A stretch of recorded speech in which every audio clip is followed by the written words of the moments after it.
Hey everyone, welcome back. And welcome to my, well, I guess it's the corner of my studio, but this is a bit of a work in progress. It has been for probably, well, the better part of 3 or 4 months at this point. I started on it, late last year, and I got it to this stage, but I haven't really recorded anything since then in this spot. So it was about time, and I've got the perfect video to record in here to sort of almost break in this little studio area, which is literally just the corner of my office. So yeah, anyway, if you haven't seen it, I'll link it here, but go watch the reveal video of the latest SOTA 110, I guess, piston system that he's revealed. The new system that he's going to be releasing for the 110 system and possibly 1/8 at one point. It's a whole reveal video, it's a whole interview, it'll fill you in. Go watch that first. And don't worry, because I'll be patient, I'll be waiting. Go and watch it and I'll be waiting for you. Take your time.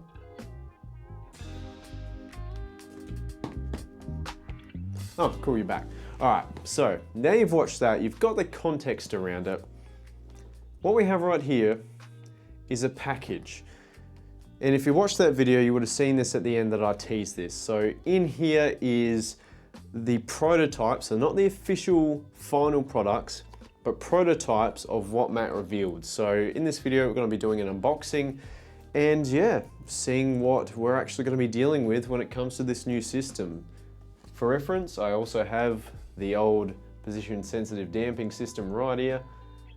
So we will be sort of indirectly comparing it. Obviously I don't have numbers or anything or any tests to compare it, make comparisons between the two, but just more of an overview of both of them side by side to see the differences, because there's obviously, this one's a piston and that one's a sleeve and a piston. So yeah, anyway, let's crack into this unboxing and let's see what we have.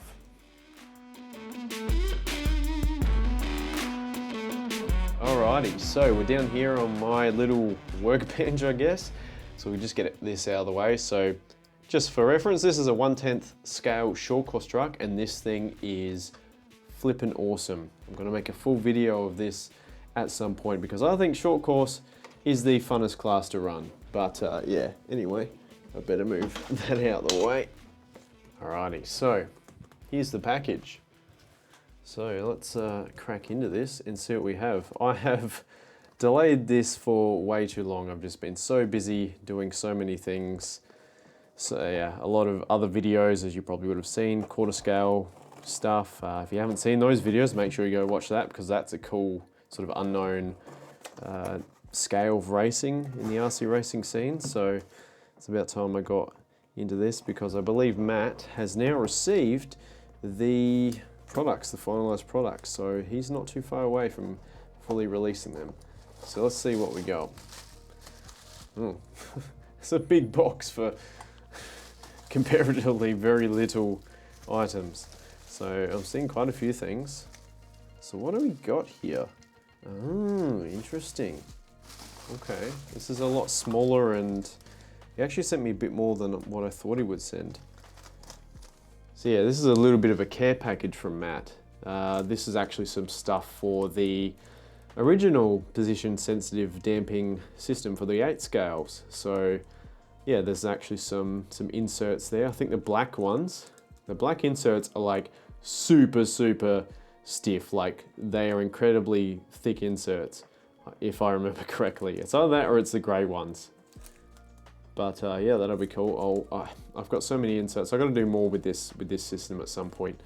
I have actually been running it on low grip because our track was rebuilt recently, and yeah, like the system works just as well on low grip. But I've got to do some proper tuning videos with them, and yeah, in the future. But thank you very much for sending that, Matt. So that's for the old system, or old. So that's the original system. All right. Oh, wow. Okay. Wow, this is tiny. You forget how I've actually got a 10th scale shock here off my other short course truck, because I have two. That one's a stock SC 6.4. I also have one that's very heavily modified with a lot of low center of gravity stuff. So that is a standard shock. So here we go. So this is what we're looking at. So you can see how small that actually is. Goodness me. You forget, I'll tell you what, I haven't played with 10 scale that much, but you forget how small this stuff is and how fiddly it can be. This is really impressive to see. This is honestly incredible. I'm trying to get my orientation right, but this is incredible. I mean, the fact that this has been engineered on this scale is pretty insane. Goodness me. That is just, and look at the, oh man, like all the shims and everything. This is incredible engineering right here to get at this size. Like no wonder, you know, no wonder it'll be so hard to size down the original position sensitive damping system and put it in here. No wonder. It's like, look at the, you know, you think 8 scale is small and then you go to 10 scale, it's even smaller. Like this piston almost, very nearly almost fits in this, and it doesn't even have the cutout. So yeah, that's incredible. So yeah, I can see why the engineering challenges behind trying to adapt this for a smaller scale is yeah, very much apparent. I'll bring you in for a closer look in a sec. But yeah, so that's that one, and this is also the other yellow piston. So you can see he's giving me 2 pistons here. One's blue and one's yellow. So I can't remember if they've got different holes in them. I'm not sure. I know he was playing around with different colors. They look pretty cool. So yeah, that's pretty nuts. I'm hoping that's focused. Alrighty, so I've taken the piston off, and yeah, so I've got one piston here, and then the other piston is still on top here, so we can look at both the top and the bottom. So the bottom's pretty self-explanatory. You can see that, yeah, it's pretty standard. Yeah, just all the piston holes at the bottom there. That back one is your rebound hole. That's a bit bigger than the others, and then you've got your grub screw at the back, or at the top there, I guess. And then, yeah, so this is the top of the piston. So you can see just how complex it is. Like, my goodness, man, this is insane. So yeah, this is, you've got your clear piston, or clear shim, sorry, which is sitting on your rebound hole there. And then you've obviously got your shims that sit over the 2 holes on the back, or I should say on the far left and far right. On the front left and front right, you don't have anything, but you know, as you would have seen in the interview and in the initial reveal video, you can get pistons to cover them too. Like you can do however many holes covered you want. You can have one side with 1 or 2 holes covered and the other side with none. So, or you can even do one side covered and to the other not on the same, you know, on the same shim. So yeah, it's just ridiculous. And then obviously you've got your grub screw there, which holds everything together. So yeah, it's pretty insane, the engineering behind this. And you know, that's a comparison to the original position sensitive damping system there. The sleeve is just, yeah, on this scale it's ridiculous.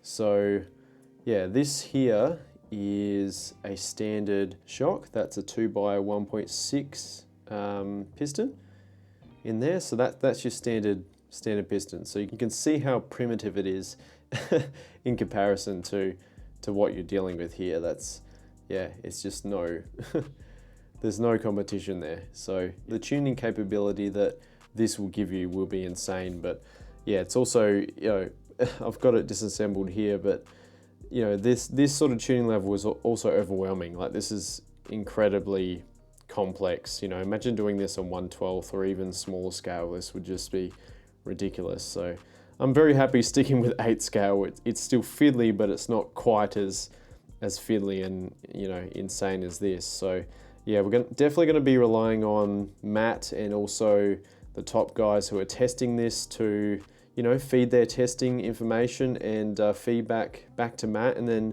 create some baseline setups for, you know, guys like myself and guys, you know, the average Joe, I guess, to run, because, you know, the amount of tuning possibilities is just endless with this. So it'd be impossible to test everything. So I'll be very curious to see what the real world results would be, and I've actually heard Phoenix Eggleton, he's been testing this, and he'll be coming to the state titles here in SA in a couple of weeks. And yeah, they've been loving this. So alrighty, so I've just disassembled the piston to have a look at all the different components.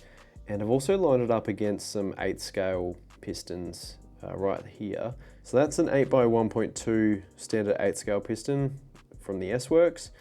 And there's your SOTA 8 scale position sensitive damping piston. That's also the shim next to it. And then you've got the insert there, one of the inserts for the PSD system. And yeah, that's just to sort of compare it to the size of this, you know, 10 scale piston that he's developed here. So you can see that there's a pretty big difference between these. It's a pretty significant difference. Like, so this is really, you know, again, this just goes back to reinforcing how impressive this engineering is. But yeah, so you can see this is sort of the layers it was from bottom to top. So you've got a little shim there, and you can see it's sort of, it's got its ears partially cut off, and then you've got this shim here which was covering these these back 2 holes. And then if you compare it to this piston up here, so you've got the clear one on the back there. It's probably a bit hard to see, but you've got the clear one on the back there, and then you've got the white ones sort of, they sit on the grub screw as a support. Yeah, so this one is used for sitting over your rebound. So the clear one is used for your rebound, and then these are obviously to control your damping on these outer holes. And yeah, it's curious because I'll have to ask him as to why this has its ears cut off. I'll put in here in text on the screen here as to why this has its ears cut off, whether that's just because it's reinforcing like the shim stack, if you want to call it that, or you know what that purpose is. But yeah, you can see that those are those white ones here that are covering those holes, or partially covering those holes, if it'll actually focus. So you can see the hole there underneath where that shim will close over at high speed. And yeah, this clear one is obviously used for your rebound there. And then yeah, this metal one sits on top, and that's, or I think it's metal, it feels like metal, but that sits on top and basically holds it all together with the screw. So yeah, it's wow, it's a complex system, and there's also a heap of different shims here. I'm not sure if these are all the same. They might be. I'll ask Matt about that as well. But yeah, you can see just how in-depth and how insane this system can be in terms of its tuning capabilities. So yeah, this is well out of my depth, I will say that. So yeah, we're definitely going to be relying on Matt and also testing data from the top guys, you know, to give us good baseline setups if you want to use this system. But I mean, the tuning potential is just insane. Alrighty, so just a bit of a extra fun video here. I'm going to attempt to put this back together. So yeah, hopefully you can see it and follow it. But yeah, so here we go.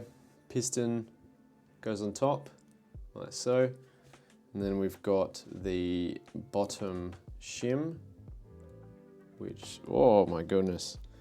All right, I've got to be very careful here. Focus on me, there we go. So the shim goes on top, like so. So there's that one. And then I'm gonna have to reference the other piston here. This next shim goes on after it. Oh my goodness. Yes, this is so fiddly. So yeah, that's the next shim on top.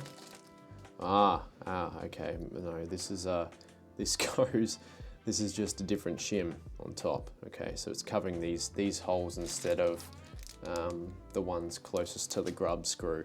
So that's the main difference there. So yeah, all right. So then this one goes, the clear shim goes on top for your rebound. And I'm just realizing now that this is probably easier to do if you put the screw in to begin with and use that to sort of guide all the holes in the shims. So if you put the screw in and just sort of feed that in, there we go. So I apologize for absolutely butchering this, but you know, you got to learn somehow. So all right, so I'm going to attempt to tighten this up. Yeah, so now everything aligns. All right, cool. So there you go. So that's the piston back together. Alrighty, so there we go. That's the unboxing of the new 110 system from SOTA. What did you think? Personally, it's pretty cool to see. I mean, some of the engineering behind this is pretty nuts. Camera won't focus, but you've seen enough of it. It's pretty nuts. On this scale, I mean, it just puts it in perspective, not just this, but all of the engineering that goes into 1/10 scale, 1/8 scale, just all of the engineering that goes into these cars at those scales is incredible. And especially, you know, how much time and effort and money people put into getting things performing as well as they do at these scales is incredibly impressive, and everyone should be, you know, incredibly proud of themselves for how far RC in general has come. It's come so far since, you know, I've only been in it properly for the last year and a half. But, you know, I've been in and out of RC, you know, since I was young, and it's come a long way. So this is really cool to see. We're also not too far away from the full release of these pistons. I believe it'll be mid-February, but don't quote me on that. I'm not gonna put any pressure on Matt. It'll be ready when it's ready, when he's happy with it, but we're not too far away, so get keen for them. I've heard really good things about these already down the grapevine from top level testers behind the scenes, up to a second a lap in some cases. So they're already being proven, but we'll have to wait and see what they're like when people get them in their hands publicly in the full release. So just on the testing side of it, I want to quickly add something in here that I personally, at least not for this foreseeable future, won't be running this system. And that's down to a couple reasons. Number one is I focus primarily on 1/8 scale. That is, I just think it's the best balance of speed, weight, feel, control, you know, everything about it. I just love it. Especially, I mean, who doesn't love the smell of nitro in the morning? So I love 8 scale, and that's what I'm primarily gonna be focused on. 10 scale is a lot of fun, and I'm happy to run it, especially in the short course. Obviously, that's why I have this here. But 8 scale was where I'm gonna stick to and what I'm gonna focus on. That also means more of a focus on the 8 scale system and doing more videos on tuning with these inserts and stuff, because I mean, time gets away from us and you don't get to do everything that you want to, but there's a lot of complexity behind this that I want to cover at some point. But I also need some help from someone other than myself. So a top level driver that can actually, you know, maybe do the testing for me or do his own testing, and I can film that process and get his thoughts and ideas and things like that. And I can focus more on the media side. So we'll see how that works out. But yeah, there's a lot of things to think about when it comes to testing and recording videos for these. And it's not something I can cover just myself. And obviously I don't know everything either. Also, to add on to that, I've obviously, my first couple videos, especially the track tuning video I did, was run on super high grip when our track was like super high grip oil clay. That's now been completely rebuilt as of the end of 2025 and now into this year. It's a pretty much a natural dirt surface at this point, and it will be for the foreseeable future. It's rutted out, it's low grip, it's bumpy, it's absolutely awesome. It's so fun to drive on. And yeah, I've been testing the SOTA setup. I've pretty much whacked in a baseline setup that Matt shared with me a little while ago. And yeah, I've just run that and it's been great. So I want to do more testing on these at some point, but my initial thoughts are it's just as good on high grip as it is on low grip. Now, me not running the 110 scale system may change in the future, but we'll just have to see what happens. Now on the testing side, I am trying to tee up some collaboration with some high level drivers in the near future. So definitely stick around and stay tuned for that. All right, so just before we end this video, I want to address one final thing, and that is the huge elephant in the room. which obviously is the negativity and the cynicism and the judgment of this system, especially on that first initial reveal video, before it's even really been tested and before any testing results have actually been released. And look, I fully understand it. I get it. It's a new product. It's largely unproven. Maybe there's been sort of different products that have been along similar lines, but definitely not to this extent, you know, that have been developed many years ago or, you know, just in the past. And, you know, people are sort of not sure about how this will actually work. I mean, you know, it looks like a shim stack, but I can tell you that looking at this closely, as we did in this video, it's much more than that. I get it. It's brand new, it's unproven. But also because of that, just hold your judgment for now. Look, there's no need for negativity and being really critical of this system before it's even really been released to the public. Everything I've heard behind the scenes has been really positive, especially the testing at the higher level. So all I ask is that you hold your judgment for now and just let the results speak for themselves when this is fully released and Matt and the top level guys who've been testing this can prove it out in the track and get it out in the public. Well, I think that's pretty much everything. So that brings us to the end of the video. Man, my brain is absolutely fried just from life, but also this. I mean, this is just insane, as I've said. So yeah, thank you so much for watching to the end, and thank you so much for all the support. I've been trying to grind my way recently with all the videos I've been making to try and get up to that 1,000 subscriber mark. So if you haven't already, please hit that subscribe button and leave a like. It really helps small creators like me. You know, I'm trying to get monetized, and that'll be a nice sort of next goal that I want to reach. And you know, from there on, who knows where we go. So yeah, it's difficult out here as a small creator in such a niche hobby as well. I've been doing this for 10 to 11 months now, and I've put my heart and soul into a lot of videos, and I've really improved my production quality from when I started to now. And yeah, it's sometimes you just don't get the reward back for your efforts. And unfortunately, that's just the way social media and the algorithms are these days. Sometimes they bless you and sometimes they just don't like you at all. What the algorithm can giveth, the algorithm can take away. So yeah, really appreciate you hitting that subscribe button and the bell, and also hit the like button, and yeah, get keen for more content. If you've got some ideas for stuff that you want me to do, I'm keen to do some more maybe podcasty stuff, as I've said, with Matt from SOTA and some other things. I've got some live streams coming up for some events, so get excited for that.